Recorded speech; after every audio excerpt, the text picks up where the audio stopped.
Antoine Dubois se tenait devant les baies vitrées de son bureau au dernier étage, observant les lumières de la ville scintiller dans la tombée du jour. Son reflet le fixait. Costume parfaitement taillé, cheveux argentés et des yeux qui savaient oublier comment sourire. Le whisky dans son verre de cristal captait la lumière, lui rappelant un autre verre, une autre nuit, il y a 5 ans. Monsieur Dubois, la voix de son assistante crépita dans l'interphone. Le conseil d'administration commence dans 5 minutes. Antoine ne répondit pas. Son esprit était bloqué sur la photographie qu'il avait trouvée ce matin-là en cherchant des contrats dans son bureau. Léon à sa remise des diplômes du lycée, essayant de sourire pour la caméra mais incapable de cacher la déception dans ses yeux. Antoine n'avait pas assisté à la cérémonie. Il était en train de finaliser une fusion à Tokyo. « Juste un autre sacrifice pour ton avenir », avait-il dit à Léon au téléphone. « Quand tu reprendras l'entreprise un jour, tu comprendras. » Mais Léon n'a jamais eu la chance de comprendre. Car 3 mois plus tard, ils quittaient leur vie avec rien d'autre qu'un sac à dos et des mots qui hantaient encore les rêves d'Antoine. « Tu n'as pas de fils », avait dit Léon debout dans le hall en marbre de leur manoir. « Tu as un héritier, et je ne veux plus être ni l'un ni l'autre. » Martine, leur gouvernante qui avait pratiquement élevé Léon, pleurait. « Jeune maître, ne partez pas. Votre père, il vous aime. Il ne sait juste pas comment le montrer. » Mais Léon avait simplement secoué la tête, embrassé Martine au revoir et était sorti dans la nuit. Antoine l'avait laissé partir. Il s'était convaincu que ce n'était qu'une phase, que Léon reviendrait lorsqu'il serait à court d'argent ou qu'il réaliserait à quel point le monde réel pouvait être difficile. Il avait chargé son équipe de sécurité de suivre Léon jusqu'à la gare routière et avait observé via leur rapport son fils acheter un billet pour Marseille. « Laissez-le faire sa crise », avait dit Antoine à ses membres du conseil d'administration inquiets. Il reviendra. Mais Léon n'est jamais revenu, et il n'a jamais touché à son fonds fiduciaire, n'a jamais utilisé ses cartes de crédit, n'a jamais laissé de traces dans le système financier qu'Antoine connaissait si bien. C'était comme s'il avait disparu dans la nature. La première année, Antoine a embauché des enquêteurs privés. Ils ont suivi Léon jusqu'à Marseille, puis l'ont perdu. L'ont retrouvé en train de travailler dans un restaurant à Lyon, puis l'ont perdu à nouveau. Des aperçus et des rumeurs, mais jamais assez pour le ramener à la maison. La deuxième année, Antoine s'est jeté dans le travail. Il a construit des immeubles plus hauts, signé des contrats plus importants, ajouté plus de zéros à son compte bancaire. Comme si, d'une manière ou d'une autre, devenir encore plus riche comblerait le vide que son fils avait laissé derrière lui. La troisième année, il a commencé à boire davantage.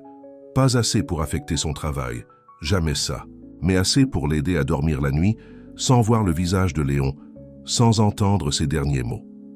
La quatrième année, il a cessé de regarder les rapports que ses enquêteurs lui envoyaient. Il a cessé d'espérer que chaque appel téléphonique pourrait être Léon. Il a cessé de visiter la chambre intacte de son fils dans l'aile est du manoir. Et maintenant, la 5e année, il se tenait dans son bureau, tenant une photographie et se demandant où tout avait mal tourné. « Monsieur Dubois ?» L'interphone crépita à nouveau. Le conseil attend. Antoine posa son verre et redressa sa cravate. Il était doué pour ça.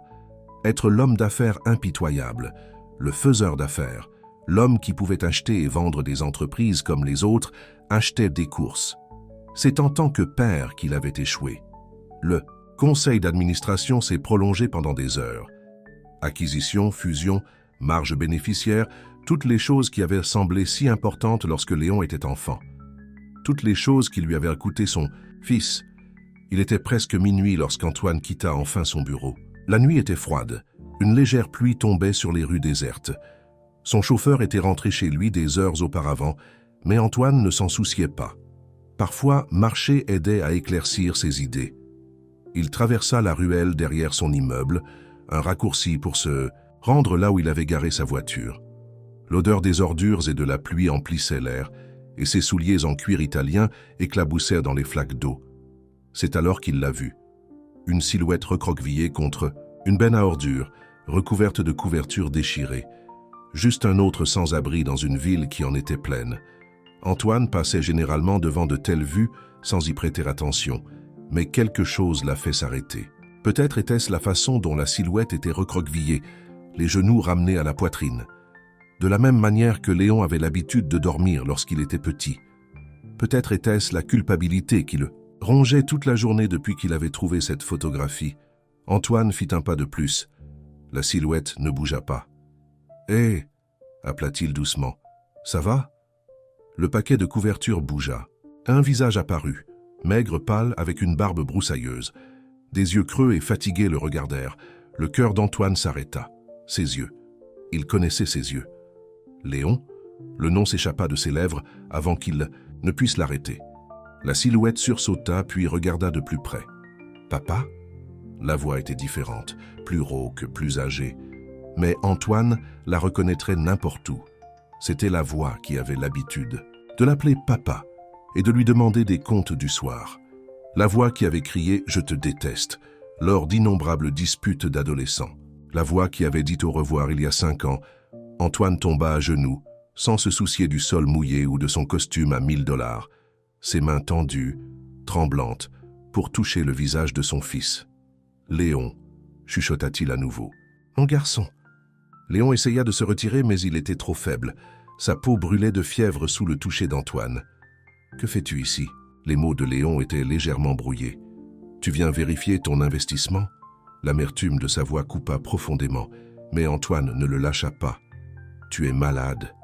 Tu as besoin d'un médecin. Je n'ai besoin de rien de toi. » Léon essaya de se lever, mais vacilla dangereusement. « Je vais bien tout seul. Bien ?» Antoine regarda son fils, le regarda vraiment. Les joues creuses, les vêtements sales, la façon dont ses mains tremblaient. « C'est ça que tu appelles bien ? Au moins, je suis libre, » murmura Léon. Mais ses yeux se vitrifiaient, son corps tremblait de plus en plus fort. « Libre de ton argent, de tes attentes, de tes... » Il n'a jamais terminé la phrase. Ses yeux se sont retournés et il s'est effondré dans les bras d'Antoine. « Léon !» Antoine le rattrapa, sentant à quel point son fils était devenu léger, à quel point il était fragile. « Reste avec moi, fils, s'il te plaît. » D'une main tremblante, il sortit son téléphone et composa le 15. Alors qu'il tenait son fils inconscient et attendait l'arrivée de l'ambulance, la pluie s'intensifia, balayant 5 ans de fierté et d'entêtement. « Je suis désolé », chuchota-t-il dans les cheveux emmêlés de Léon. « Je suis tellement désolé. Ne me quitte pas à nouveau, s'il te plaît. » Mais Léon ne pouvait pas l'entendre. Et alors que les sirènes hurlaient au loin, Antoine Dubois, l'homme qui avait tout, réalisa qu'il pourrait perdre la seule chose qui comptait vraiment. Encore une fois, les urgences de l'hôpital, Pitié-Salpêtrière, étaient un chaos. Les médecins se précipitaient, les infirmières criaient des ordres, et les machines bipaient sans cesse. Mais Antoine Dubois n'entendait rien de tout cela. Ses yeux étaient fixés sur les doubles, portes par lesquelles ils avaient fait passer Léon 20 minutes auparavant. « Monsieur », une infirmière lui toucha le bras. « J'ai besoin que vous remplissiez ces formulaires. » Antoine prit le presse-papier avec des mains tremblantes. Une chose si simple, écrire le nom de son fils, sa date de naissance, ses antécédents médicaux.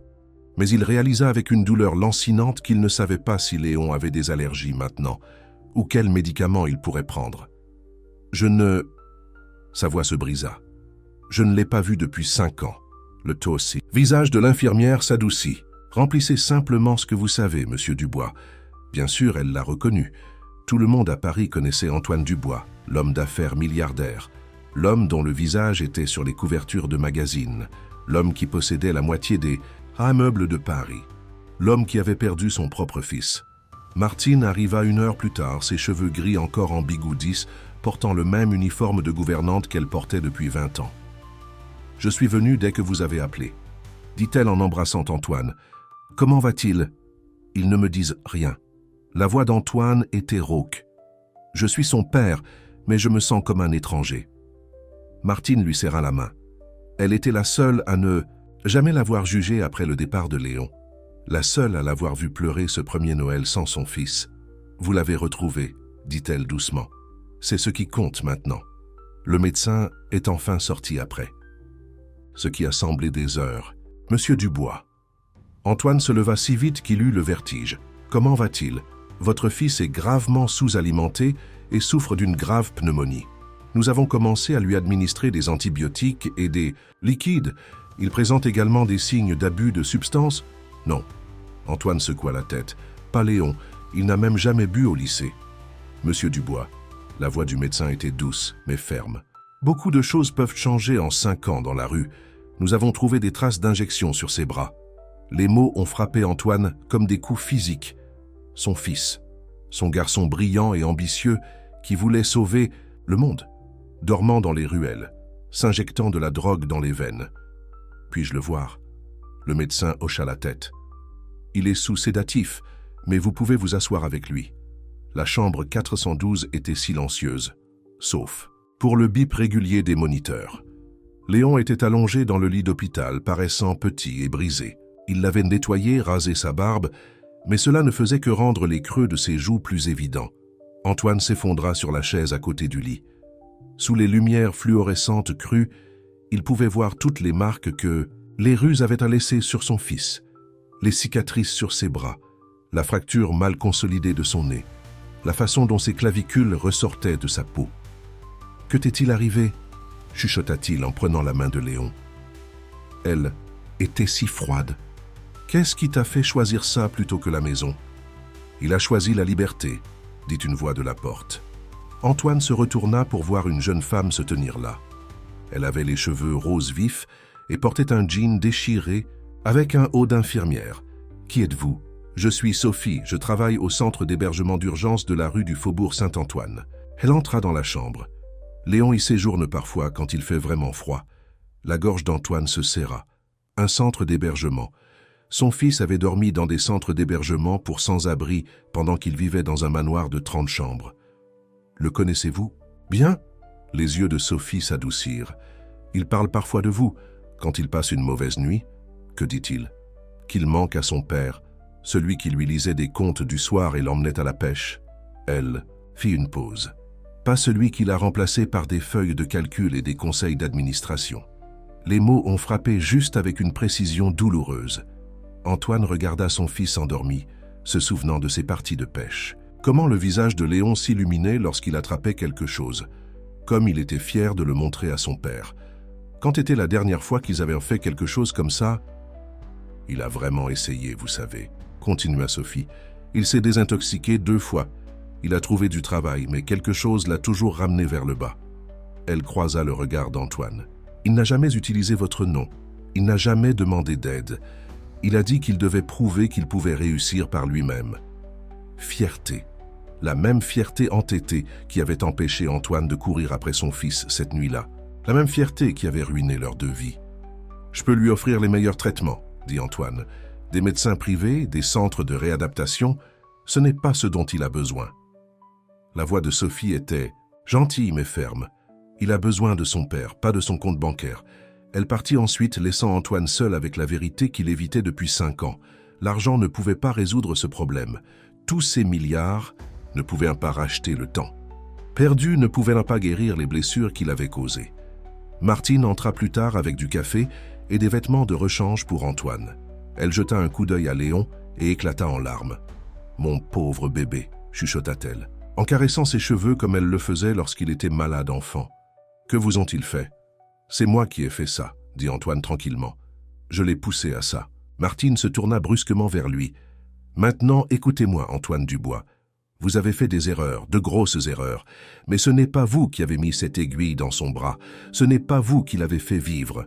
Dans la rue, lui aussi a fait des choix, à cause de moi, parce qu'il est aussi têtu que vous. » Elle prit sa main. « La question est, qu'allez-vous faire maintenant ?» Avant qu'Antoine ne puisse répondre, Léon remua. Ses yeux s'ouvrirent, d'abord flous, puis se précisant lorsqu'il prit conscience de son environnement. « Non, » s'essaya-t-il de s'asseoir. « Pas d'hôpitaux, je ne peux pas.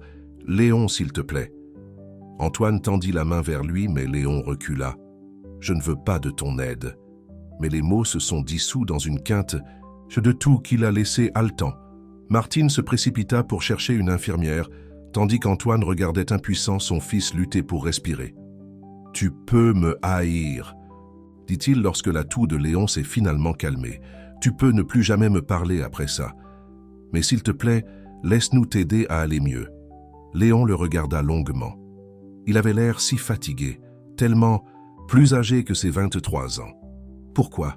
Sa voix était à peine un murmure. Pourquoi maintenant? Parce que je suis une honte? Peur que je ruine le nom de famille? Parce que tu es mon fils. La voix d'Antoine se brisa. Et je t'aime, je t'ai toujours aimé, j'ai juste oublié comment le montrer. Léon ferma les yeux, une larme coulant sur sa joue. Il est trop tard. Non. Antoine serra le cadre du lit. Il n'est pas trop tard. Je vais te le prouver, quoi qu'il en coûte. L'infirmière entra alors avec d'autres médicaments et Léon retourna dormir. Mais ses derniers mots étaient restés en suspens, dans l'air un défi et une chance. Antoine regarda le visage endormi de son fils et fit un vœu silencieux. Il avait passé sa vie à construire un empire d'acier et de verre. Il était maintenant temps de reconstruire quelque chose de bien plus précieux, sa famille. Les nouvelles se répandent vite à Paris, surtout lorsqu'elles impliquent les riches et les puissants. Le matin, les reporters se sont massés à l'entrée de l'hôpital, leurs appareils photos clignotant comme la foudre. L'héritier de Dubois trouvé sans abri, criaient les titres. Le fils du milliardaire, du penthouse à la rue. À l'intérieur de l'hôpital, Antoine était assis dans la chambre de Léon, observant son fils dormir. Le téléviseur fixé au mur était coupé, mais il pouvait voir son propre visage aux informations du matin. En dessous, des photos de Léon de son adolescence, président de classe, capitaine de l'équipe de débat, le garçon qui avait tout. « Éteignez-le », marmonna Léon en ouvrant les yeux. « Je ne veux pas voir ça. » Antoine attrapa rapidement la télécommande. « Comment te sens-tu » comme si j'avais été renversé par un camion. La voix de Léon était rauque. « Où sont mes vêtements ?» Les médecins ont dû les couper. Ils étaient trempés. « Fersingman, je dois partir. » Léon essaya de s'asseoir, mais le mouvement le fit entrer dans une autre quinte de toux. « Tu n'iras nulle part. » Antoine posa une main ferme sur son épaule. « Tu as une pneumonie, Léon, et les médecins ont trouvé... » Les yeux de Léon durcirent. « Ne fais pas semblant de t'en soucier maintenant. Je me suis toujours soucié. »« Vraiment ?» Léon rit, mais cela se transforma en un sifflement. « Où étais-tu quand je me suis cassé le bras en 3e? »« Ah oui, à Deauville, en train de conclure un marché. Quand j'ai gagné le championnat régional de débat? Londres? Ma remise des diplômes? Tokyo. » Chaque mot était comme un couteau dans le cœur d'Antoine, car ils étaient tous vrais. « Je pensais subvenir aux besoins de ton avenir, dit-il tranquillement, en m'assurant que tu aurais tout ce que je n'avais pas en grandissant. Je ne voulais pas de tout. » La voix de Léon se brisa. « Je voulais juste mon père. » Avant qu'Antoine ne puisse répondre, la porte s'ouvrit. Un grand homme en costume chair entra, suivi de 2 autres portant des mallettes. « Monsieur Dubois, » dit l'homme, « je suis Richard Maxwell, responsable des relations publiques chez Dubois Entreprises. Nous devons discuter du contrôle des dégâts. » Le visage de Léon devint vide, le masque d'indifférence qu'il avait perfectionné à l'adolescence se replaçant en place. « Sortez, » dit Antoine. Maxwell cligna des yeux. « Monsieur, le conseil d'administration est très préoccupé par... » « Sortez. » Antoine se leva, sa voix tombant sur le ton dangereux qu'il avait rendu célèbre dans les salles de conseil. « Si quelqu'un de l'entreprise s'approche de cette pièce sans mon autorisation expresse, il est licencié. Compris ? » L'équipe des relations publiques a pratiquement fui la pièce. Lorsque Antoine se retourna, Léon le regardait avec une expression indéchiffrable. Le grand Antoine Dubois qui choisit la famille plutôt que les affaires. La voix de Léon était sarcastique. « Alertez les médias. » « Oh, attendez, ils sont déjà là. Je le mérite, » dit Antoine tranquillement. « Je mérite tout ça, mais pour l'instant, tu dois te concentrer sur ton rétablissement. Donc je peux quoi? Retourner au manoir? Jouer le fils prodigue? Désolé, mais je ne rentre plus dans votre monde parfait. » Comme pour souligner son point de vue, les mains de Léon se sont mises à trembler, les premiers signes de sevrage. Il les serra en poing, mais Antoine avait déjà vu. « Nous pouvons vous faire aider, » dit-il doucement. Les meilleurs centres de réadaptation. « Je ne veux pas de ton argent !» cria Léon puis se plia en deux en toussant. Martine entra en courant, attirée par le bruit. « Que se passe-t-il ici ?»« Rien !» halta Léon entre 2 quintes de toux. « Je pars. » Comme si. Le ton de Martine était le même qu'elle utilisait lorsque Léon essayait de sécher les cours lorsqu'il était enfant. « Tu es malade, jeune homme. Et si tu penses que je vais te laisser sortir par cette porte, tu as perdu la tête. » Léon s'affaissa contre les oreillers, trop faibles pour discuter. Martine ajusta ses couvertures avec des mains expertes. « Maintenant, vous deux, écoutez-moi, » dit-elle fermement. « Vous êtes tous les deux des imbéciles têtus, et vous souffrez tous les deux. Mais ces combats n'aident personne. » Elle se tourna vers Antoine. « Tu dois arrêter de jeter de l'argent sur le problème et commencer. T'as écouté ton fils. » Puis à Léon. « Et toi, tu dois arrêter de punir ton père et toi-même. Regarde où ça t'a mené. » Aucun des deux hommes ne parla. Martine soupira et sortit son téléphone. « Qui appelez-vous » demanda Antoine. Sophie du centre d'hébergement. Léon lui fait confiance et en ce moment, c'est ce dont nous avons besoin. Les yeux de Léon s'écarquillèrent. « Tu connais Sophie ?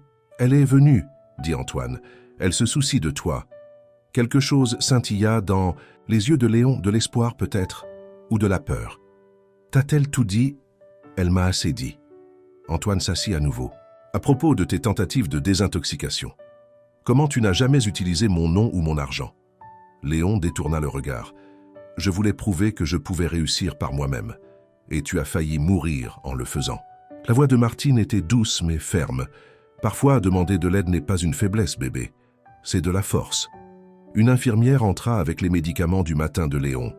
Alors qu'elle vérifiait ses signes vitaux, Antoine remarqua que les mains de son fils tremblaient de plus en plus fort. « Le sevrage commence, » dit l'infirmière tranquillement. « Ça va être difficile. » Léon ferma les yeux, la honte écrite sur son visage. « Laissez-moi simplement partir. »« Le sevrage commence, » dit l'infirmière tranquillement. « Ça va être difficile. » Léon ferma les yeux, la honte écrite sur son visage. « Laissez-moi simplement partir, s'il vous plaît. Je ne peux pas faire ça pendant que vous me regardez. »« Je ne vais nulle part, » dit Antoine. « Tu n'as pas besoin de me parler. Tu n'as même pas besoin de me regarder, mais je reste. »« Pourquoi ?»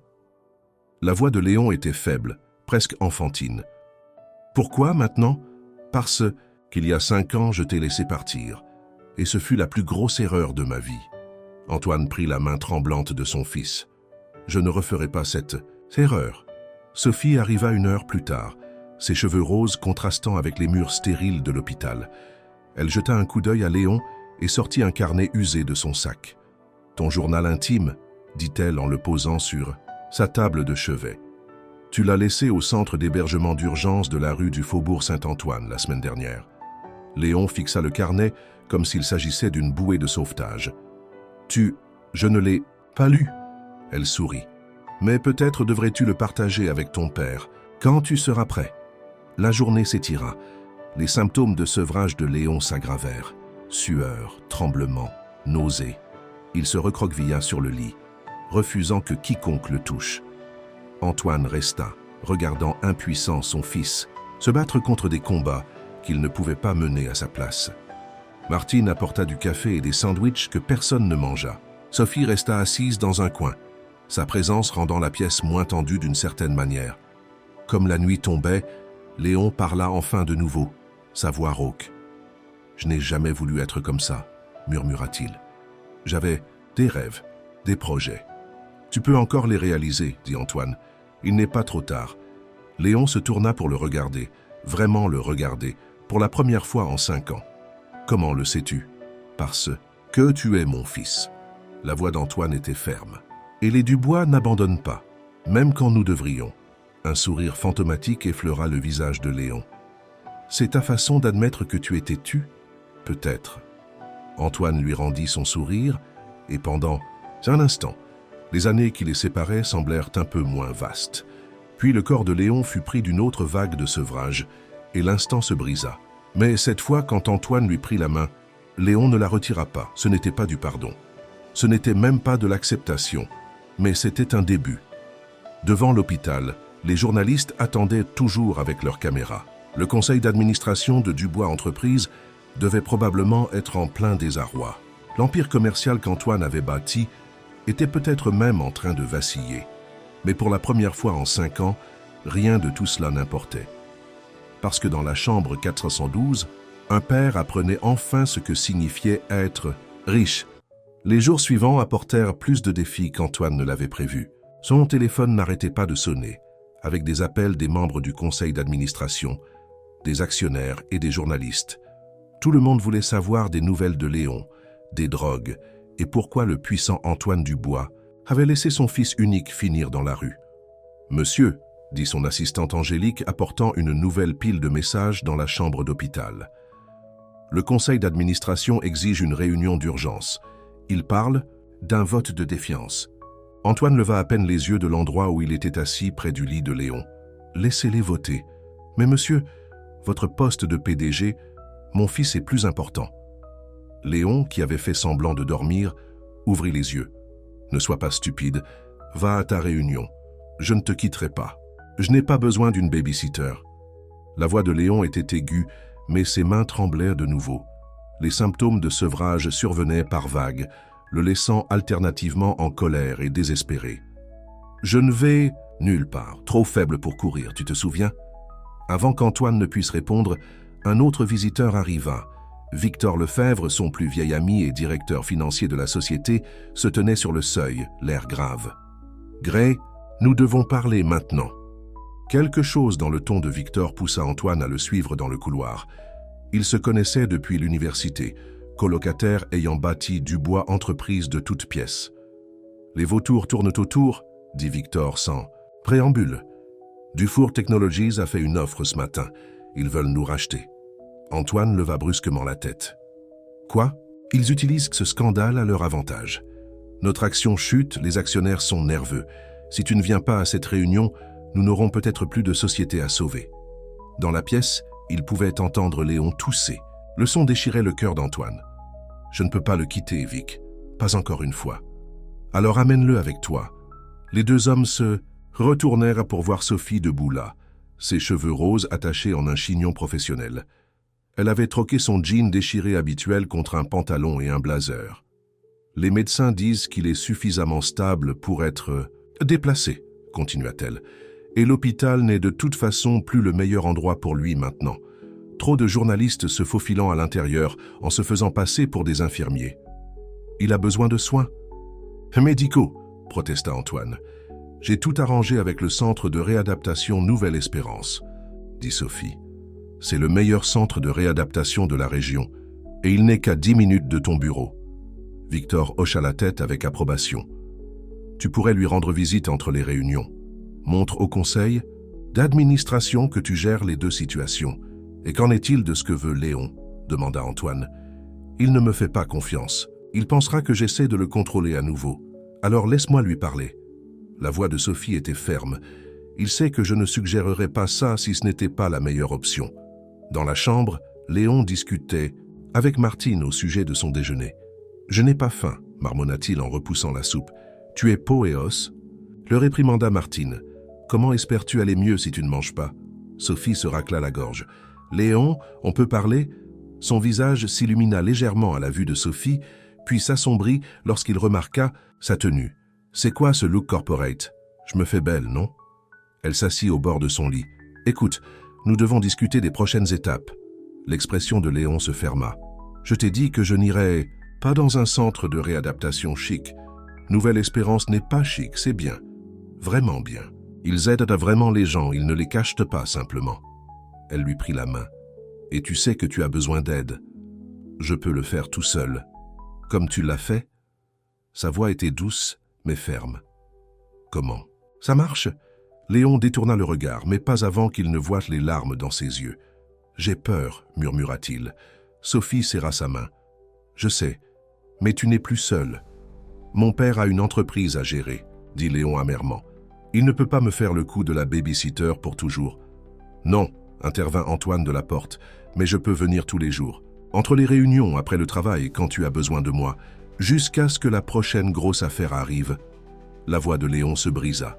« Jusqu'à ce que quelque chose de plus important, rien n'est plus important que toi. » Antoine traversa la pièce en 3 enjambées. « Rien, ni l'entreprise, ni l'argent, rien. Tu dis ça maintenant, parce que je comprends enfin ce que j'ai été trop aveugle pour voir. » Antoine s'agenouilla près du lit. « Je pensais construire un empire pour... Toi, Jonas, mais à quoi sert un empire si je perds mon fils ?» La pièce tomba silencieuse. Même Martine cessa de s'occuper du plateau repas.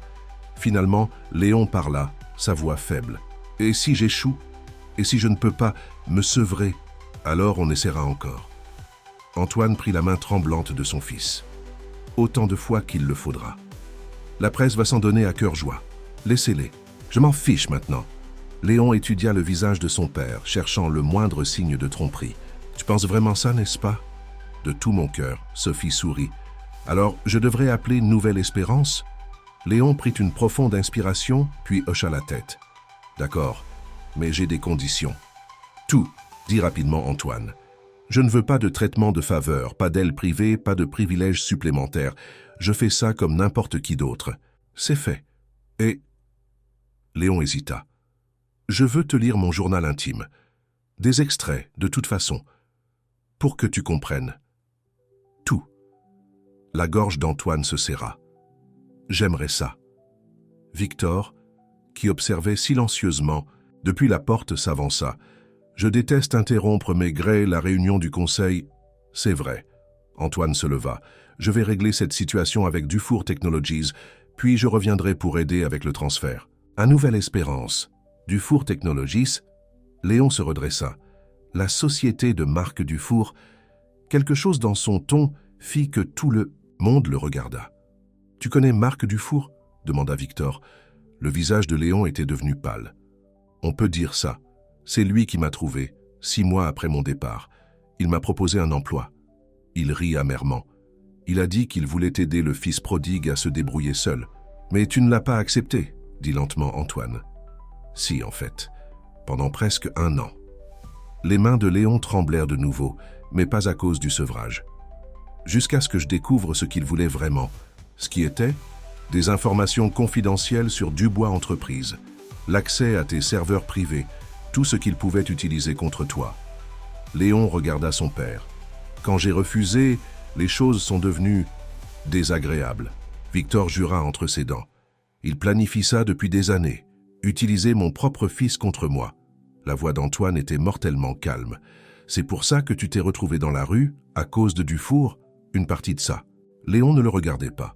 Les drogues, ça est arrivé plus tard. Après, il s'interrompit, mais l'implication était claire. Quoi que Dufour ait fait, cela avait contribué à pousser Léon dans sa spirale descendante. Les mains d'Antoine se serrèrent en poing. L'homme d'affaires en lui voulait se précipiter à cette réunion du conseil d'administration pour écraser la tentative de rachat de Dufour. Mais le père en lui ne pouvait pas laisser son fils, pas quand il s'ouvrait enfin. Sophie, sentant son dilemme, prit la parole. « Pourquoi ne pas installer Léon à Nouvelle Espérance en premier? Ensuite, tu pourras t'occuper de Dufour.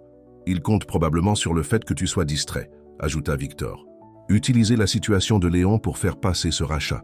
Il va le regretter, » dit Antoine doucement. Puis à Léon. « Es-tu sûr que tu es d'accord pour aller à Nouvelle Espérance? On peut attendre? » Non. La voix de Léon était plus forte maintenant. « J'ai besoin de faire ça. Et tu as besoin de sauver l'entreprise. » Il réussit un sourire faible. « Juste, reviens cette fois-ci? Des chevaux sauvages ne pourraient pas me retenir. » Antoine prit son fils dans ses bras, sentant à quel point il était devenu fragile. « On va tout arranger, Léon, je te le promets. » Alors qu'il se préparait pour le transfert de Léon à Nouvelle Espérance, l'esprit d'Antoine planifiait déjà. Marc Dufour avait essayé d'utiliser son fils comme une arme, avait contribué à conduire Léon dans la rue, aux drogues. C'était une erreur que Dufour regretterait toute sa vie, parce qu'Antoine Dubois n'était plus seulement un homme d'affaires. Il était un père, et personne ne blessait son fils. Le centre de réadaptation Nouvelle Espérance ne ressemblait en rien à ce à quoi Léon s'attendait. Au lieu de l'établissement luxueux et semblable à un spa qu'il craignait, c'était un immeuble modeste de 3 étages entouré de jardins. Les murs étaient peints dans des tons bleus et verts doux, et le personnel portait des vêtements décontractés au lieu d'uniformes amidonnés. « Voici ta chambre », dit Sophie en lui montrant un espace simple avec 2 lits. « Tu auras un colocataire. Il s'appelle Antoine, il est ici depuis 3 mois. » Léon s'assit sur le lit, serrant son journal intime. « Pas de chambre privée? Tu as dit que tu voulais être traité comme tout le monde. » Sophie sourit. « C'est ce que tout le monde obtient. » Pendant ce temps, de l'autre côté de la ville, Antoine Dubois entra dans la salle du conseil d'administration de Dubois Entreprises comme une tempête sur le point d'éclater. Les membres du conseil d'administration, qui avaient bavardé entre eux, se turent. « Alors, » dit Antoine tranquillement, « j'ai entendu dire que Marc Dufour voulait acheter mon entreprise. » Richard Maxwell, le responsable des relations publiques, se racla la gorge. « Monsieur, étant donné la situation actuelle, avec votre fils, » Mon fils, Antoine l'interrompit, a été ciblé par Dufour il y a des années, utilisé et manipulé alors qu'il avait à peine 18 ans. Et maintenant, Dufour pense qu'il peut utiliser les difficultés de Léon pour voler cette entreprise. Il sourit, mais il n'y avait aucune chaleur là-dedans. Je ne crois pas. Victor Lefebvre commença à distribuer des dossiers. Nous avons fait quelques recherches. L'offre de Dufour Technologies a l'air bien sur le papier, mais regardez la page 3. Les membres du conseil d'administration feuilletèrent leur dossier, murmurant en lisant. Ils sont surendettés, expliqua Victor. Dufour mise tout sur ce rachat. Si ça échoue, son entreprise fait faillite, termina Antoine. Il est désespéré, et les hommes désespérés font des erreurs. De retour à Nouvelle-Espérance, Léon rencontrait son colocataire. Antoine était un ancien ouvrier du bâtiment tatoué et au sourire bienveillant. Le premier jour est le plus dur, dit Antoine en regardant Léon déballer ses quelques effets personnels. Le deuxième jour aussi. En fait, ils sont tous un peu nuls au début. Léon réussit un faible rire. Merci pour le discours motivant. Je suis juste honnête, petit riche. Mais la voix d'Antoine était amicale. Tout le monde est pareil ici. On essaie tous juste de s'améliorer. La journée passa dans un flou d'entrevues d'admission, de contrôles médicaux et de réunions d'orientation. Léon apprit l'horaire. Lever à 7 heures, petit déjeuner à 8 heures, thérapie de groupe à 9 heures, consultation. Individuel, déjeuner, activité, plus de thérapie. La structure aide, expliqua sa conseillère, le docteur Rodriguez. Cela vous donne quelque chose sur quoi vous concentrer en plus des envies. Le soir, Léon était épuisé. Ses mains n'arrêtaient pas de trembler et chaque os de son corps lui faisait mal. Il s'assit dans le jardin, essayant de trouver la paix dans la lumière du soleil qui s'estompait. Première journée difficile. Il se retourna pour voir Antoine s'approcher de lui, la veste de costume jetée sur son épaule, la cravate desserrée. « Tu es venu » dit Léon surpris. « Je l'avais promis, n'est-ce pas ?» Antoine s'assit à côté de lui sur le banc. « Comment te sens-tu » Alors Léon le fit. Il raconta à son père Antoine, le docteur Rodriguez, le jardin où les résidents pouvaient cultiver leurs propres légumes. « Ce n'est pas ce à quoi je m'attendais » admit-il. « C'est bon ou mauvais ?»« Bon, je crois. » Léon hésita. « Papa, au sujet de Dufour ?» Le visage d'Antoine se durcit. « Ne t'inquiète pas pour lui, mais j'aurais dû te le dire plus tôt. Au sujet de ce qu'il a fait... » « Léon, regarde-moi. » Antoine se tourna pour faire face à son fils. « Ce que Dufour t'a fait, c'est de sa faute, pas de la tienne. Tu étais à peine un adulte essayant de te débrouiller seul. Il a profité de ça. Il a dit... » La voix de Léon se brisa. « Il a dit que tu ne me croirais jamais, que tu penserais que je ne faisais que trouver des excuses. Je te crois. » La voix d'Antoine était féroce. « Et je vais le faire payer pour chaque seconde de douleur qu'il t'a causée. » À l'intérieur du bâtiment, la séance de groupe du soir commençait. Léon pouvait entendre les sons étouffés des chaises qui étaient disposées. « Je devrais y aller, » dit-il à contre-cœur. « Je reviendrai demain. » Antoine se leva, puis hésita. « À moins que tu ne veuilles pas... »« Je veux. » Léon fut surpris de la rapidité de sa réponse. « Peut-être que je pourrais te lire quelques extraits de mon journal intime. »« J'aimerais ça. » Alors que Léon se dirigeait vers la thérapie de groupe, il ressentait quelque chose qu'il n'avait pas ressenti depuis des années. L'espoir. Le lendemain matin, Antoine était assis dans son bureau, examinant les dossiers que Victor avait compilés sur Dufour Technologies. Plus il lisait, plus l'image devenait claire. Il planifie ça depuis des années, dit Victor en marchant dans le bureau, utilisant des sociétés écrans pour acheter nos actions, recueillant des renseignements sur nos opérations, et utilisant mon fils pour le faire. La voix d'Antoine était froide.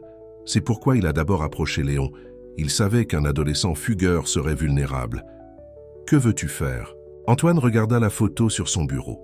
Léon a 13 ans, souriant après avoir remporté son premier concours de débat. « Je veux le détruire. » Le conseil d'administration pourrait ne pas approuver. Le conseil d'administration. Travaille pour moi, pas l'inverse. Antoine se leva. « Appelle tout le monde. Il est temps qu'ils apprennent quel genre d'homme est vraiment Marc Dufour. » À Nouvelle-Espérance, Léon participait à sa première séance de thérapie de groupe. Le cercle de chaises contenait des gens de tous les milieux. Un enseignant, un avocat, un étudiant, une grand-mère. « Tout le monde ici a une histoire, » dit le docteur Rodriguez. « Aimerais-tu partager la tienne, Léon ?» Léon serra fermement son journal intime. « Je ne sais pas par où commencer. »« Commence par la vérité, » dit Antoine de l'autre côté du cercle. « C'est ce qu'on fait ici. » Alors Léon ouvrit son journal intime et commença à lire. « Il y a 5 ans, j'ai quitté tout ce que je connaissais. Je pensais échapper à une prison d'attente et d'obligation. je ne réalisais pas que j'entrais dans un autre type de prison. Les mots affluèrent, sa colère contre son père, son désir de faire ses preuves, sa rencontre avec Dufour, la manipulation, les menaces, la spirale de la toxicomanie. Quand il eut terminé, il y eut un silence. Puis la grand-mère se pencha et lui serra la main. « Tu n'es plus seule, ma chérie. » De retour chez Dubois Entreprises, la salle du conseil d'administration était en chaos. « C'est de la folie !» cria Maxwell. « Tu ne peux pas simplement déclarer la guerre à Dufour Technologies. Regarde-moi. » La voix d'Antoine coupa le bruit. « Il a utilisé mon fils. Il a essayé de le détruire. Maintenant, il veut mon entreprise ?» Il frappa du poing sur la table. « J'ai construit cette entreprise de rien. J'ai tout sacrifié pour elle, y compris ma relation avec mon fils. Et ça s'arrête maintenant. » Il regarda autour de la pièce, croisant le regard de chaque membre du conseil d'administration. « Vous avez tous un choix à faire. Rejoignez-moi. Et non seulement nous sauverons cette entreprise, mais nous la renforcerons. Vous vous opposez à moi. » Il haussa les épaules. « Eh bien, j'ai entendu dire que Dufour cherchait de nouveaux membres du conseil d'administration. » Un par un, les membres du conseil d'administration hochèrent la tête. Même Maxwell se tut. Victor sourit. « Quel est le plan, Gray ? » « D'abord, nous rassemblons toutes les preuves que Léon possède sur la manipulation de Dufour. Ensuite, nous examinons chaque transaction que Dufour Technologies a conclue au cours des 5 dernières années. Chaque contrat, chaque acquisition. Cela pourrait prendre des semaines. Alors commençons maintenant. » Antoine regarda sa montre. « Mais d'abord, j'ai un endroit où aller. À Nouvelle-Espérance. » Léon attendait. Dans le jardin. Ses mains étaient plus fermes aujourd'hui, mais les envies étaient toujours là, une douleur constante sous sa peau.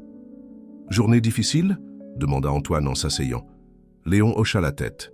« Thérapie de groupe. Je leur ai tout raconté. Cela a demandé du courage. » « Vraiment ?» Léon regarda ses mains. « Parfois, je me sens comme un lâche. Fuir, se droguer. Tu étais blessé et seul. » La voix d'Antoine était douce. « Mais tu n'es plus seul. » Léon ouvrit son journal intime. « Il y a quelque chose que je veux te lire. Du jour où Dufour m'a approché pour la première fois. Alors que le soleil se couchait sur les jardins de Nouvelle-Espérance, le père et le fils commencèrent à reconstruire ce qui avait été brisé.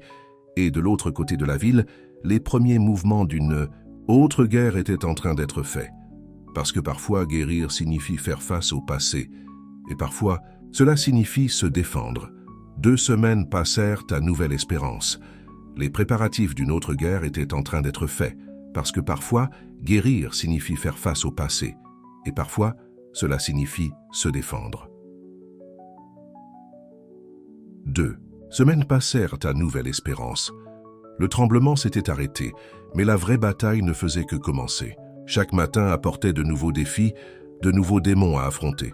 « Parlez-nous du moment où vous avez touché le fond », dit le docteur Rodriguez pendant la thérapie de groupe. Léon regarda autour du cercle. Antoine était là, stable comme toujours. Martine, la grand-mère qui lui avait tenu la main ce premier jour. Jacques, l'étudiant qui avait perdu sa bourse à cause de sa dépendance. « J'ai cru avoir touché le fond plusieurs fois, » dit Léon lentement. « Vivre dans la rue, vendre tout ce que je possédais pour de la drogue. Mais le vrai fond ?» Il ouvrit son journal intime. C'était il y a 3 mois. Le silence se fit dans la salle pendant qu'il lisait. « J'ai vu mon père aujourd'hui. Il ne m'a pas vu. Il sortait de son immeuble de bureau, parlait au téléphone, ayant exactement le même air que le jour où je suis parti. Je fouillais dans la benne à ordures derrière son immeuble, cherchant quelque chose que je pourrais vendre. Je voulais qu'il me voie. Je voulais qu'il soit horrifié, dégoûté. Je voulais qu'il se sente aussi brisé que je l'étais. Mais il est passé sans me voir. Et je me suis rendu compte que je ne voulais pas qu'il me voie du tout, parce qu'alors, il saurait. Il saurait que son fils n'était plus rien. La voix de Léon se brisa. C'est à ce moment-là que j'ai compris à quel point j'étais tombé. Non pas parce que j'étais sans abri ou accro, mais parce que j'avais laissé la haine me consumer à tel point que je voulais que mon propre père souffre. De l'autre côté de la ville, Antoine était assis dans son bureau, lisant un autre type de révélation. Victor venait de déposer un épais dossier sur son bureau. « Nous l'avons trouvé », dit Victor sombrement. « Tout ce que Dufour a fait à Léon, et il n'était pas le seul. » Antoine ouvrit le dossier. À l'intérieur se trouvaient des déclarations, des courriels, des relevés bancaires.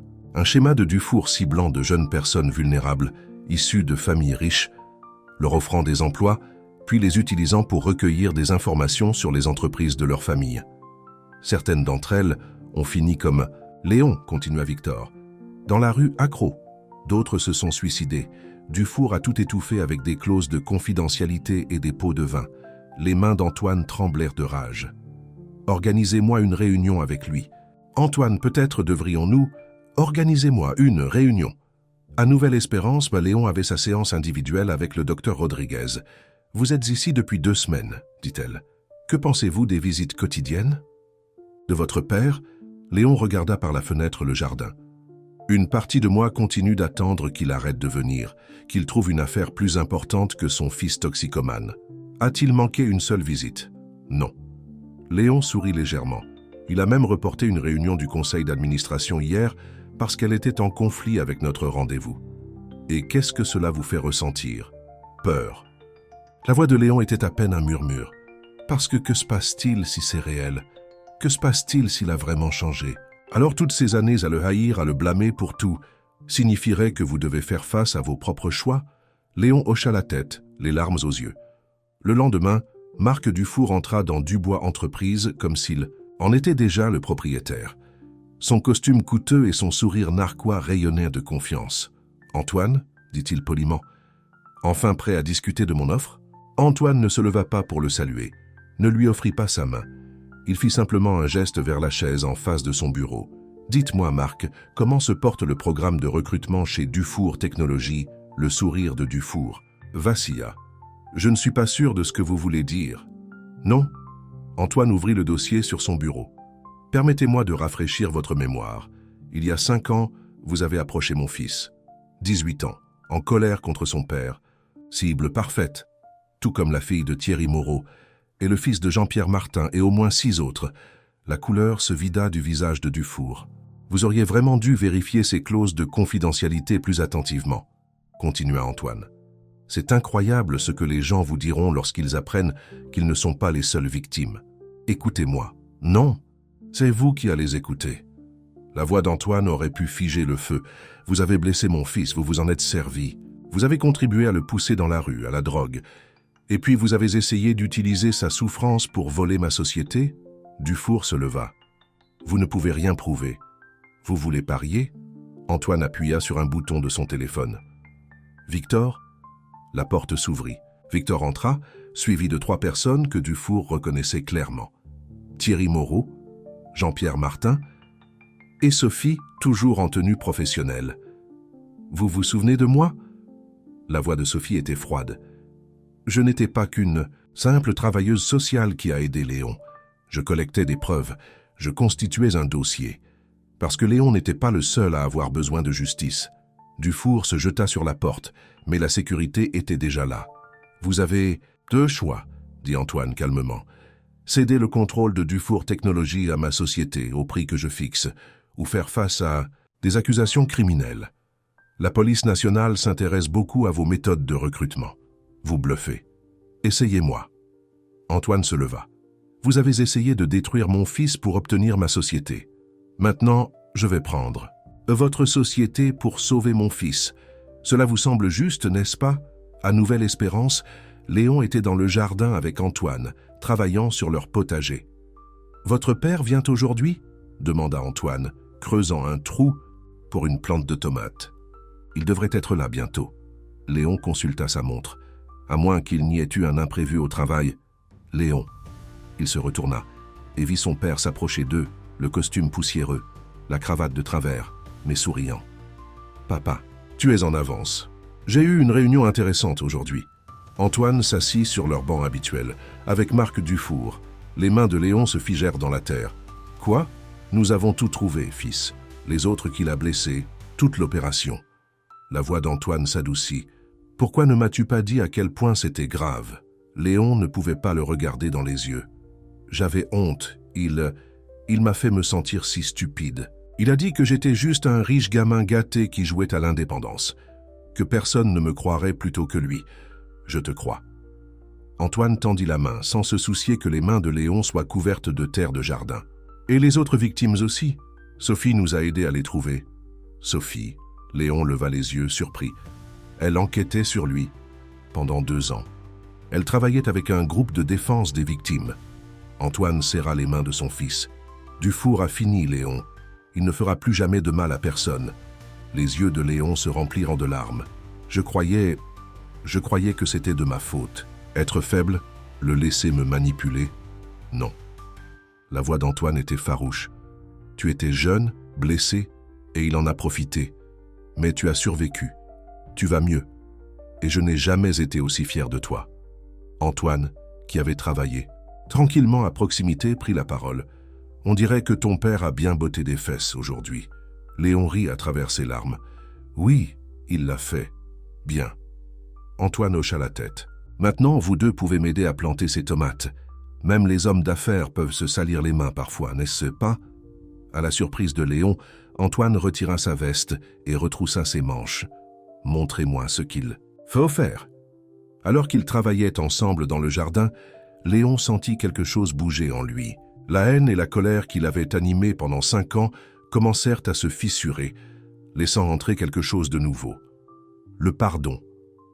Non seulement pour son père, mais aussi pour lui-même.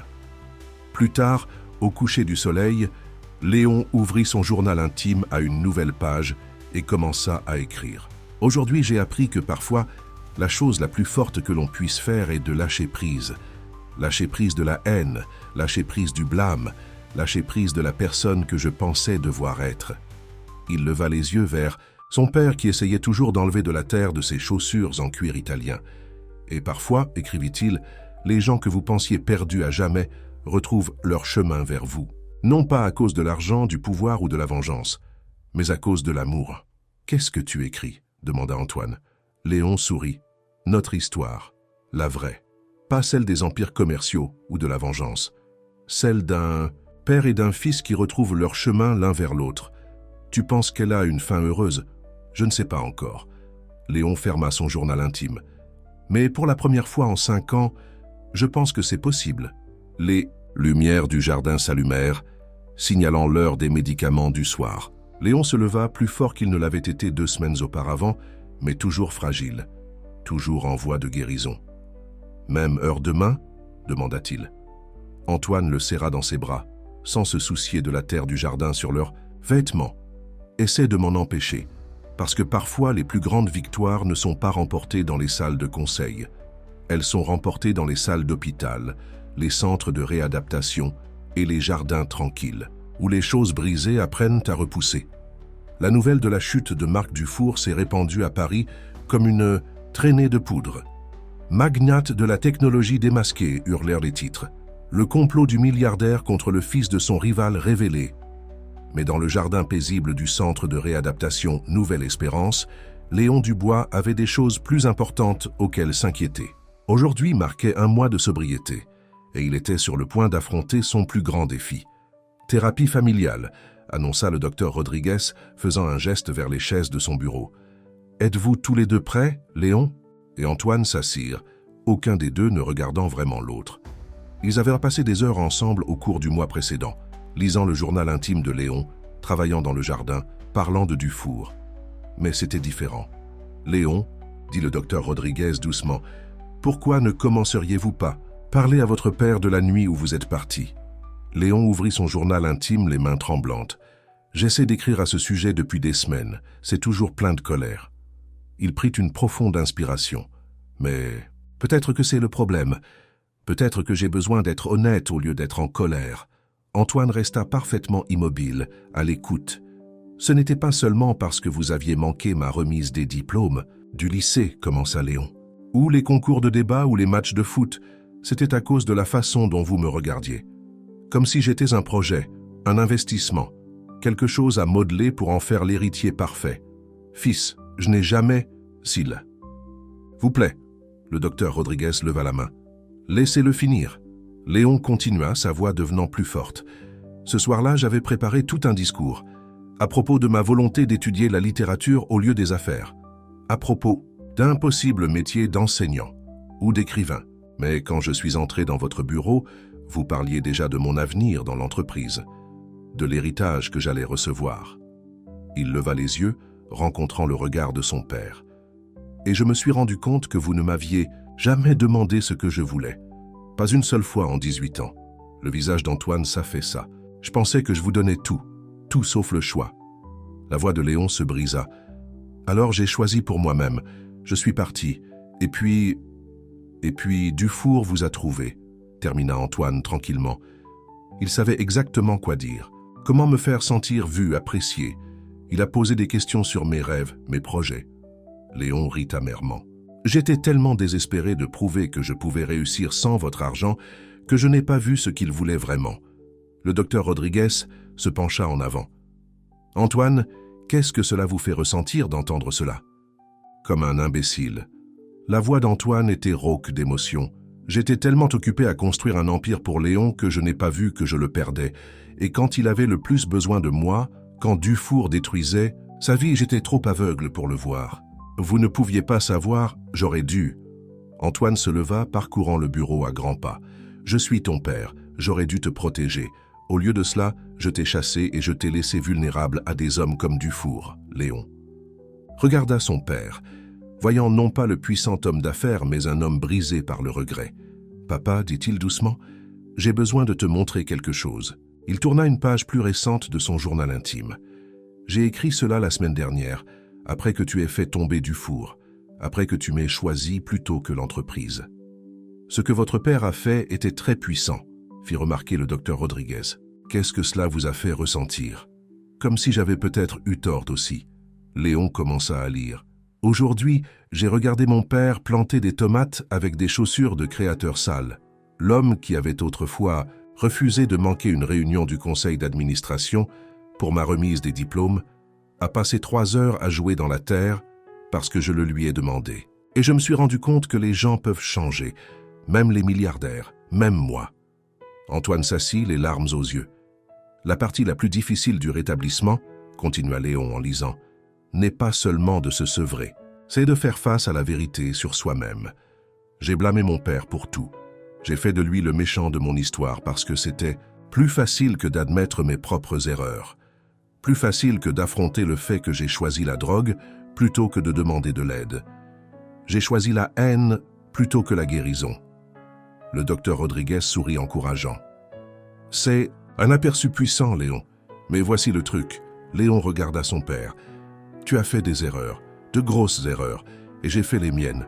Peut-être qu'au lieu de compter les points, on pourrait simplement recommencer? J'aimerais ça. La voix d'Antoine était à peine un murmure. Mais Léon, à propos de tes rêves, l'écriture, l'enseignement, on peut en parler plus tard. Léon réussit un petit sourire. Pour l'instant, j'ai juste besoin de me concentrer sur ma guérison. Un jour à la fois, n'est-ce pas? Oui. Antoine tendit la main vers celle de son fils. Ensemble. Ce soir-là, après la thérapie, ils s'assirent à leur place habituelle dans le jardin.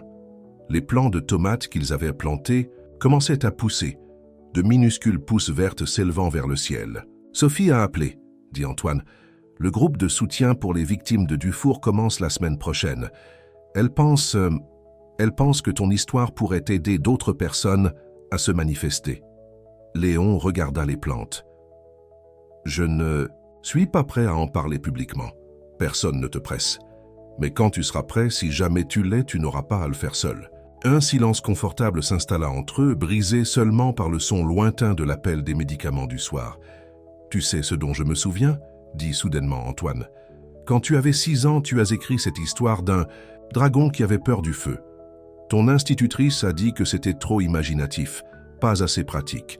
Je t'ai dit de te concentrer sur les maths à la place. » Léon hocha la tête. « Je me souviens. Tu as continué à écrire quand même, en secret. J'ai trouvé tes cahiers une fois, mais je n'ai rien dit. » Antoine regarda son fils. Ils étaient bons, Léon, vraiment bons. C'était il y a longtemps. Il n'est jamais trop tard. Antoine fit un geste vers le journal intime sur les genoux de Léon. Tu écris toujours. Tu continues à raconter des histoires. Des histoires différentes maintenant, mais toujours les tiennes. Antoine se leva, se dépoussiérant les pantalons. Quand tu seras prêt à partir d'ici, quand tu seras plus fort, on parlera de ton avenir. Et cette fois, je promets d'écouter. À l'intérieur du bâtiment, Antoine les regardait par la fenêtre. « Ton père est différent de ce à quoi je m'attendais, dit-il plus tard à Léon. Quand tu es arrivé ici, la façon dont tu parlais de lui, Il est différent. Léon baissa les yeux sur son journal intime. Ou peut-être que je le vois différemment, sans la colère qui était là. Le rétablissement fait ça. Hocha la tête sagement Antoine. Cela vous permet de voir les choses plus clairement, les gens aussi. Ce soir-là, Léon écrivit une dernière fois dans son journal intime « Aujourd'hui, mon père et moi avons planté des graines de plusieurs façons. Certaines deviendront des tomates.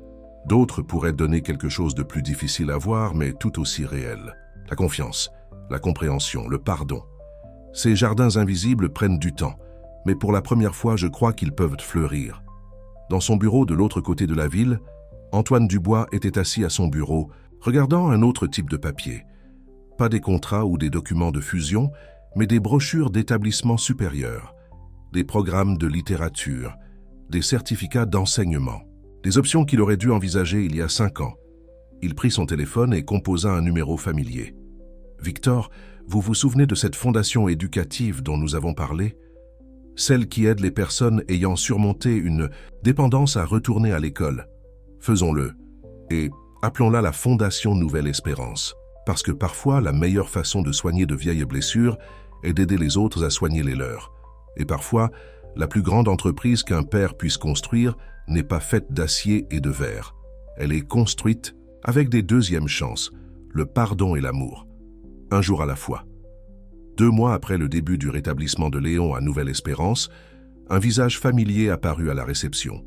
Martine, toujours en uniforme de femme de ménage, serrait nerveusement son sac à main en s'enregistrant.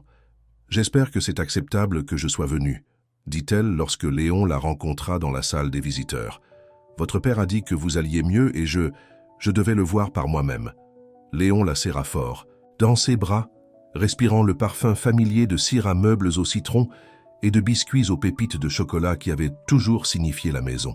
« Tu m'as manqué, Martine. » Elle se recula, les larmes aux yeux, tandis qu'elle étudiait son visage. « Tu as meilleure mine.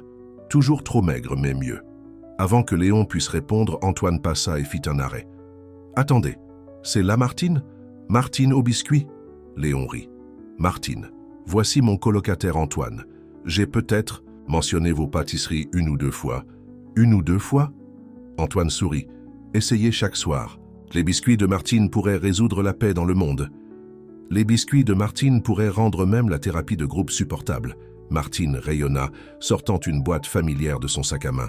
« Eh bien, c'est une bonne chose que j'en ai apporté. » Mais alors qu'ils étaient assis à partager des biscuits et des souvenirs, le sourire de Martine s'estompa. « Il y a autre chose, » dit-elle doucement. « Quelque chose que votre père m'a demandé de vous dire. » La main de Léon se figea à mi-chemin vers la boîte de biscuits. « Qu'est-ce qui ne va pas ? Rebecca est de retour en ville. » La boîte de biscuits tomba par terre avec fracas. Antoine se mit rapidement à ramasser les biscuits éparpillés, mais Léon resta figé. « Qui est Rebecca ?» demanda Antoine. « Mon ex-petite amie. » La voix de Léon était tendue. « D'avant tout. » Martine lui prit la main. « Elle a posé des questions sur toi. Depuis que l'affaire Dufour a éclaté, elle a appelé à la maison. » Léon se leva brusquement. « J'ai besoin d'air. » Il courut pratiquement jusqu'au jardin, son espace sûr. Mais aujourd'hui, même les plants de tomates en pleine croissance ne pouvaient pas calmer son cœur qui battait la chamade. Rebecca, la dernière personne qu'il avait blessée avant de quitter sa vie d'avant. La fille qu'il aimait depuis le lycée, celle qu'il avait repoussée lorsqu'elle avait essayé de l'empêcher de partir. « Tu veux en parler ?» Il se retourna et vit Sophie debout là, ses cheveux roses brillants, dans le coucher du soleil. « Comment sais-tu toujours quand te présenter ?» Elle s'assit à côté de lui sur leur banc habituel. « Cela fait partie de mon travail. De plus, Martine m'a appelé. Rebecca a posé des questions sur moi.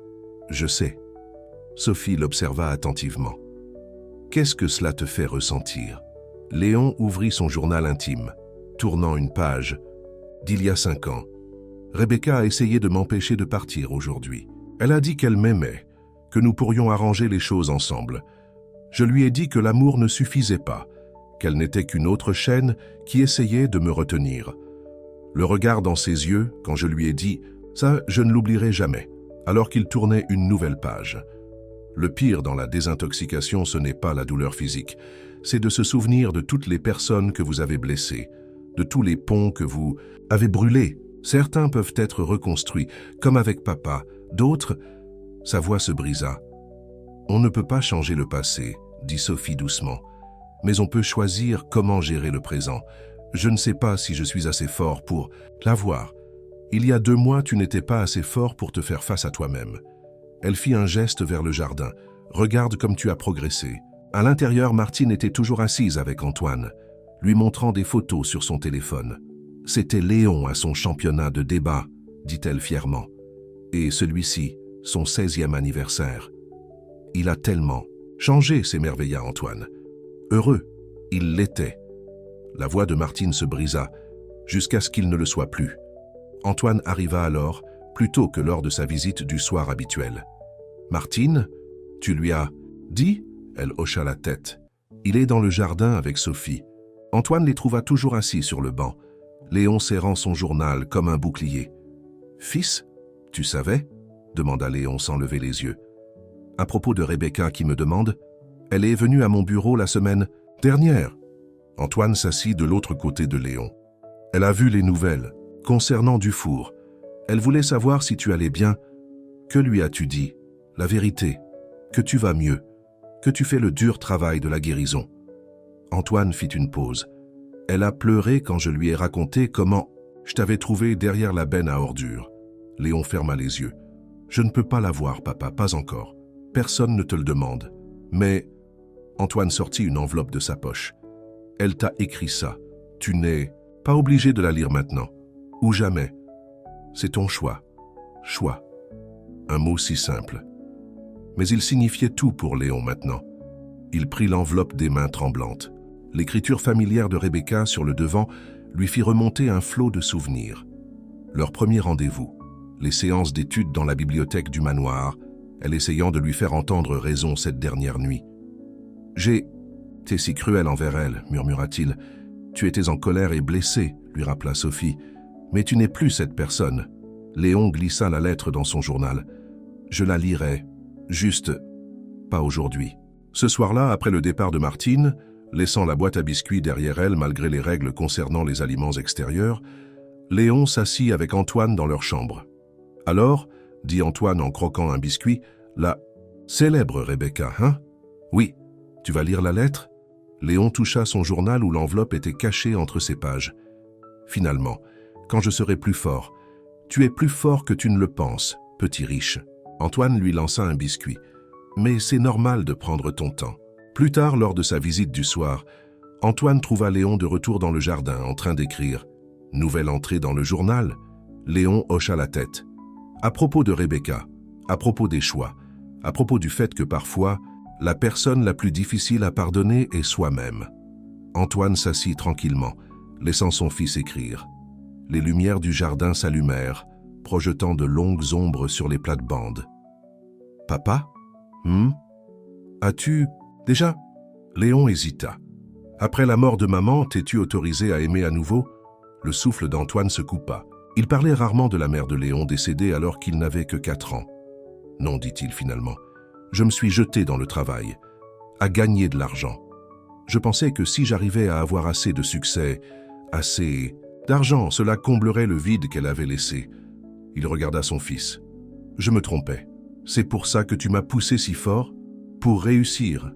Je pense que j'essayais de te protéger de la seule façon que je connaissais, en te rendant fort, indépendant, financièrement stable. » La voix d'Antoine se brisa. « Je ne me rendais pas compte que je t'éloignais au lieu de ça. » Léon écrivit quelque chose dans son journal, puis le montra à son père. « Aujourd'hui, j'ai appris que parfois, la force ne consiste pas à repousser les gens. Parfois, il s'agit de les laisser revenir. »« Tu es vraiment devenu un écrivain, » dit Antoine doucement. « Oui, eh bien. » Léon réussit un petit sourire. Il s'avère que les traumatismes émotionnels sont bons pour la créativité. Ils restèrent assis ensemble à la tombée de la nuit, père et fils, entourés de choses qui poussaient. Demain apporterait de nouveaux défis. La lettre attendait d'être lue. Les questions de Rebecca attendaient d'être répondues. La longue route du rétablissement s'étendait devant eux, mais ce soir, dans ce jardin, ils avaient des biscuits de Martine, des mots dans un journal, et l'un l'autre. Parfois, c'est assez. Parce que la guérison ne consiste pas seulement à se désintoxiquer ou à faire amende honorable. Il s'agit d'apprendre à faire confiance à nouveau, d'apprendre à aimer à nouveau, d'apprendre à espérer à nouveau. Une page un jour, un choix à la fois. 3 mois après l'arrivée de Léon à Nouvelle Espérance, le docteur Rodriguez convoqua une réunion spéciale avec lui et Antoine. Léon Salig a fait des progrès exceptionnels, dit-elle en leur souriant à tous les deux. Nous pensons qu'il est temps de discuter de son projet de sortie. Le mot « sortie » frappa Léon comme un coup physique. « Déjà, tu es prêt ?» lui assura le docteur Rodriguez. « Tu es sobre depuis 3 mois, tu participes activement à la thérapie et tes dernières évaluations montrent une amélioration remarquable.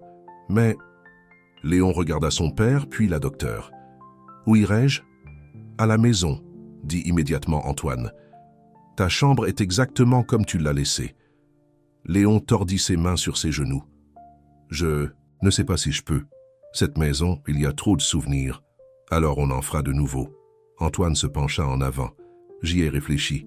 La maison d'hôte près de la piscine, c'est pratiquement une maison séparée. Tu pourrais avoir ton propre espace, ton intimité, mais rester proche. » Le docteur Rodriguez hocha la tête avec approbation. Avoir de l'indépendance tout en maintenant un soutien est crucial pour le rétablissement. Mais Léon secouait déjà la tête. « Et la presse? Ils vont être partout. » « En fait, sourit Antoine, ils sont plutôt distraits en ce moment. Le scandale de Dufour Technologies fait toujours les gros titres. Et le lancement de la Fondation Nouvelle Espérance, Antoine Dubois se tenait devant les baies vitrées de son bureau au dernier étage, observant les lumières de la ville scintiller dans la tombée du jour. Son reflet le fixait. Costume parfaitement taillé, cheveux argentés et des yeux qui savaient oublier comment sourire. Le whisky dans son verre de cristal captait la lumière, lui rappelant un autre verre, une autre nuit, il y a 5 ans. « Monsieur Dubois ?» La voix de son assistante crépita dans l'interphone. « Le conseil d'administration commence dans 5 minutes. » Antoine ne répondit pas. Son esprit était bloqué sur la photographie qu'il avait trouvée ce matin-là en cherchant des contrats dans son bureau. Léon à sa remise des diplômes du lycée, essayant de sourire pour la caméra mais incapable de cacher la déception dans ses yeux. Antoine n'avait pas assisté à la cérémonie. Il était en train de finaliser une fusion à Tokyo. « Juste un autre sacrifice pour ton avenir », avait-il dit à Léon au téléphone. « Quand tu reprendras l'entreprise un jour, tu comprendras. » Mais Léon n'a jamais eu la chance de comprendre. Car 3 mois plus tard, ils quittaient leur vie avec rien d'autre qu'un sac à dos et des mots qui hantaient encore les rêves d'Antoine. « Tu n'as pas de fils », avait dit Léon debout dans le hall en marbre de leur manoir. « Tu as un héritier. Et je ne veux plus être ni l'un ni l'autre. » Martine, leur gouvernante qui avait pratiquement élevé Léon, pleurait. « Jeune maître, ne partez pas. Votre père, il vous aime. Il ne sait juste pas comment le montrer. » Mais Léon avait simplement secoué la tête, embrassé Martine au revoir et était sorti dans la nuit. Antoine l'avait laissé partir. Il s'était convaincu que ce n'était qu'une phase, que Léon reviendrait lorsqu'il serait à court d'argent ou qu'il réaliserait à quel point le monde réel pouvait être difficile. Il avait chargé son équipe de sécurité de suivre Léon jusqu'à la gare routière et avait observé via leur rapport son fils acheter un billet pour Marseille. « Laissez-le faire sa crise. » avait dit Antoine à ses membres du conseil d'administration inquiets. « Il reviendra. » Mais Léon n'est jamais revenu et il n'a jamais touché à son fonds fiduciaire, n'a jamais utilisé ses cartes de crédit, n'a jamais laissé de traces dans le système financier qu'Antoine connaissait si bien. C'était comme s'il avait disparu dans la nature. La première année, Antoine a embauché des enquêteurs privés. Ils ont suivi Léon jusqu'à Marseille, puis l'ont perdu.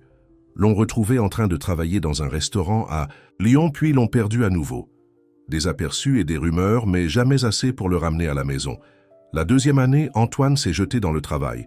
Il a construit des immeubles plus hauts, signé des contrats plus importants, ajouté plus de zéros à son compte bancaire.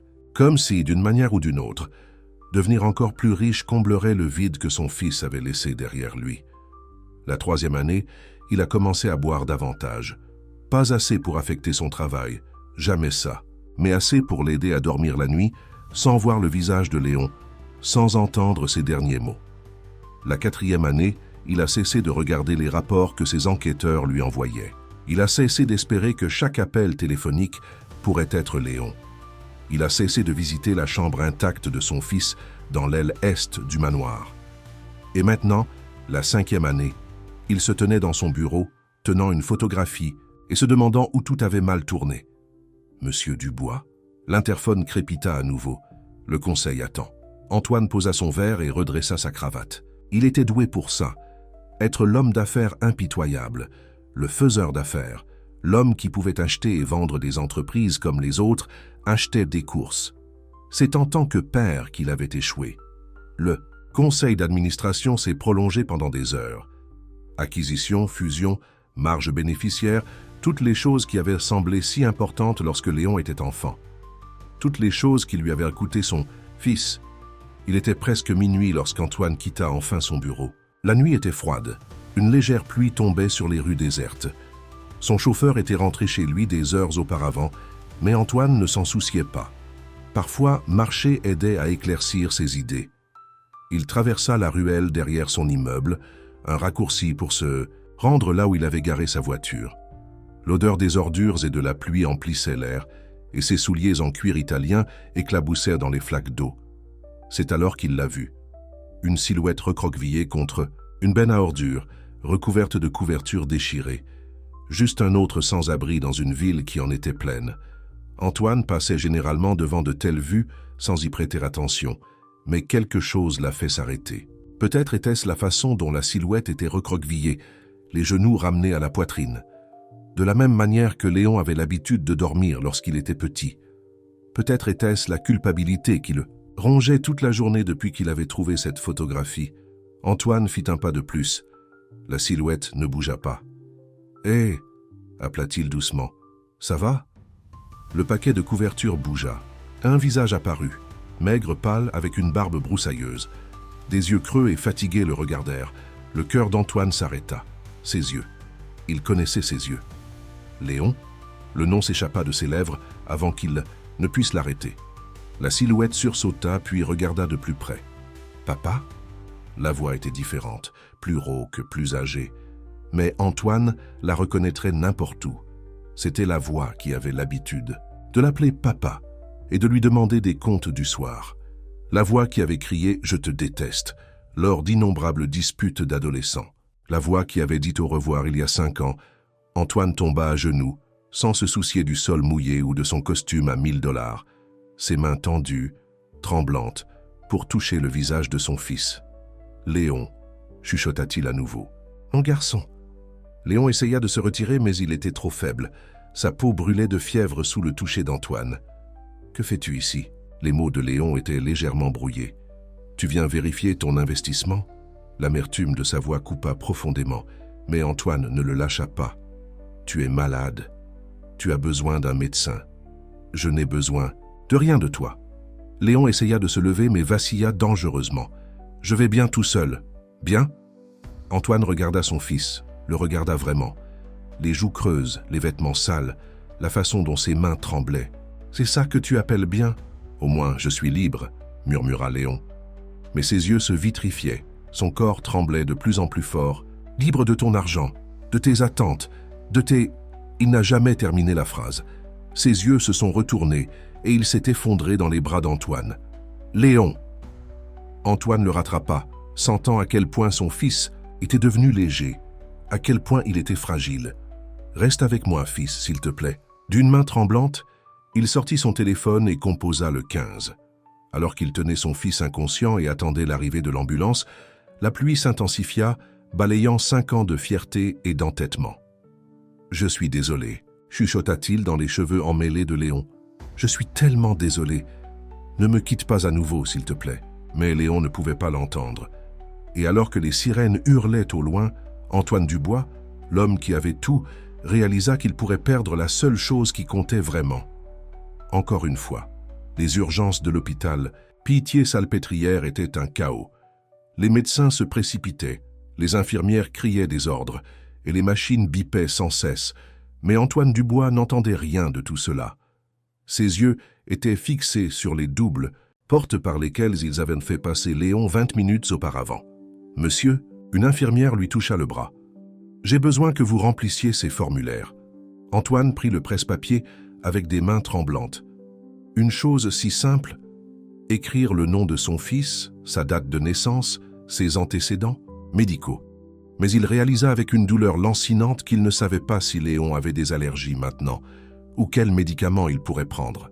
« Je ne... » Sa voix se brisa.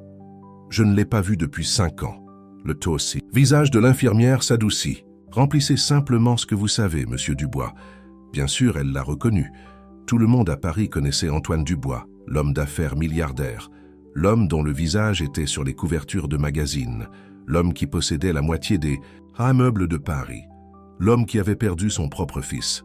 Martine arriva 1 heure plus tard, ses cheveux gris encore en bigoudis, portant le même uniforme de gouvernante qu'elle portait depuis 20 ans. « Je suis venue dès que vous avez appelé », dit-elle en embrassant Antoine. « Comment va-t-il » Ils ne me disent rien. La voix d'Antoine était rauque. « Je suis son père, mais je me sens comme un étranger. » Martine lui serra la main. Elle était la seule à ne jamais l'avoir jugé après le départ de Léon. La seule à l'avoir vu pleurer ce premier Noël sans son fils. « Vous l'avez retrouvé, » dit-elle doucement. « C'est ce qui compte maintenant. » Le médecin est enfin sorti après. Ce qui a semblé des heures. « Monsieur Dubois. » Antoine se leva si vite qu'il eut le vertige. « Comment va-t-il ? Votre fils est gravement sous-alimenté et souffre d'une grave pneumonie. Nous avons commencé à lui administrer des antibiotiques et des liquides. Il présente également des signes d'abus de substances ? Non. » Antoine secoua la tête. « Pas Léon, il n'a même jamais bu au lycée. » Monsieur Dubois. La voix du médecin était douce, mais ferme. « Beaucoup de choses peuvent changer en 5 ans dans la rue. Nous avons trouvé des traces d'injections sur ses bras. » Les mots ont frappé Antoine comme des coups physiques. Son fils, son garçon brillant et ambitieux qui voulait sauver le monde, dormant dans les ruelles, s'injectant de la drogue dans les veines. « Puis-je le voir ?» Le médecin hocha la tête. « Il est sous sédatif, mais vous pouvez vous asseoir avec lui. » La chambre 412 était silencieuse, sauf pour le bip régulier des moniteurs. Léon était allongé dans le lit d'hôpital, paraissant petit et brisé. Il l'avait nettoyé, rasé sa barbe, mais cela ne faisait que rendre les creux de ses joues plus évidents. Antoine s'effondra sur la chaise à côté du lit. Sous les lumières fluorescentes crues, il pouvait voir toutes les marques que les rues avaient laissées sur son fils, les cicatrices sur ses bras, la fracture mal consolidée de son nez, la façon dont ses clavicules ressortaient de sa peau. « Que t'est-il arrivé ?» chuchota-t-il en prenant la main de Léon. Elle était si froide. « Qu'est-ce qui t'a fait choisir ça plutôt que la maison ?»« Il a choisi la liberté, » dit une voix de la porte. Antoine se retourna pour voir une jeune femme se tenir là. Elle avait les cheveux roses vifs et portait un jean déchiré avec un haut d'infirmière. « Qui êtes-vous ?»« Je suis Sophie, je travaille au centre d'hébergement d'urgence de la rue du Faubourg Saint-Antoine. » Elle entra dans la chambre. Léon y séjourne parfois quand il fait vraiment froid. La gorge d'Antoine se serra. Un centre d'hébergement. Son fils avait dormi dans des centres d'hébergement pour sans-abri pendant qu'il vivait dans un manoir de 30 chambres. « Le connaissez-vous ?»« Bien. » Les yeux de Sophie s'adoucirent. « Il parle parfois de vous. Quand il passe une mauvaise nuit, que dit-il ? Qu'il manque à son père, celui qui lui lisait des contes du soir et l'emmenait à la pêche. » Elle fit une pause. Pas celui qui l'a remplacé par des feuilles de calcul et des conseils d'administration. Les mots ont frappé juste avec une précision douloureuse. Antoine regarda son fils endormi, se souvenant de ses parties de pêche. Comment le visage de Léon s'illuminait lorsqu'il attrapait quelque chose. Comme il était fier de le montrer à son père. Quand était la dernière fois qu'ils avaient fait quelque chose comme ça ? « Il a vraiment essayé, vous savez, » continua Sophie. « Il s'est désintoxiqué 2 fois. Il a trouvé du travail, mais quelque chose l'a toujours ramené vers le bas. » Elle croisa le regard d'Antoine. « Il n'a jamais utilisé votre nom. Il n'a jamais demandé d'aide. Il a dit qu'il devait prouver qu'il pouvait réussir par lui-même. » Fierté. La même fierté entêtée qui avait empêché Antoine de courir après son fils cette nuit-là. La même fierté qui avait ruiné leurs 2 vies. « Je peux lui offrir les meilleurs traitements, » dit Antoine. « Des médecins privés, des centres de réadaptation, ce n'est pas ce dont il a besoin. » La voix de Sophie était gentille mais ferme. Il a besoin de son père, pas de son compte bancaire. Elle partit ensuite, laissant Antoine seul avec la vérité qu'il évitait depuis 5 ans. L'argent ne pouvait pas résoudre ce problème. Tous ces milliards ne pouvaient pas racheter le temps. Perdu ne pouvait pas guérir les blessures qu'il avait causées. Martine entra plus tard avec du café et des vêtements de rechange pour Antoine. Elle jeta un coup d'œil à Léon et éclata en larmes. « Mon pauvre bébé » chuchota-t-elle, en caressant ses cheveux comme elle le faisait lorsqu'il était malade enfant. Que vous ont-ils fait? C'est moi qui ai fait ça, dit Antoine tranquillement. Je l'ai poussé à ça. Martine se tourna brusquement vers lui. Maintenant, écoutez-moi, Antoine Dubois. Vous avez fait des erreurs, de grosses erreurs. Mais ce n'est pas vous qui avez mis cette aiguille dans son bras. Ce n'est pas vous qui l'avez fait vivre. Dans la rue, lui aussi a fait des choix. À cause de moi. Parce qu'il est aussi têtu que vous. Elle prit sa main. La question est, qu'allez-vous faire maintenant? Avant qu'Antoine ne puisse répondre, Léon remua. Ses yeux s'ouvrirent, d'abord flous, puis se précisant lorsqu'il prit conscience de son environnement. Non, s'essaya-t-il de s'asseoir. Pas d'hôpitaux, je ne peux pas. Léon, s'il te plaît. Antoine tendit la main vers lui, mais Léon recula. Je ne veux pas de ton aide. Mais les mots se sont dissous dans une quinte, de tout qu'il a laissé haletant. Martine se précipita pour chercher une infirmière, tandis qu'Antoine regardait impuissant son fils lutter pour respirer. « Tu peux me haïr », dit-il lorsque la toux de Léon s'est finalement calmée. « Tu peux ne plus jamais me parler après ça. Mais s'il te plaît, laisse-nous t'aider à aller mieux. » Léon le regarda longuement. Il avait l'air si fatigué, tellement plus âgé que ses 23 ans. Pourquoi? Sa voix était à peine un murmure. Pourquoi maintenant?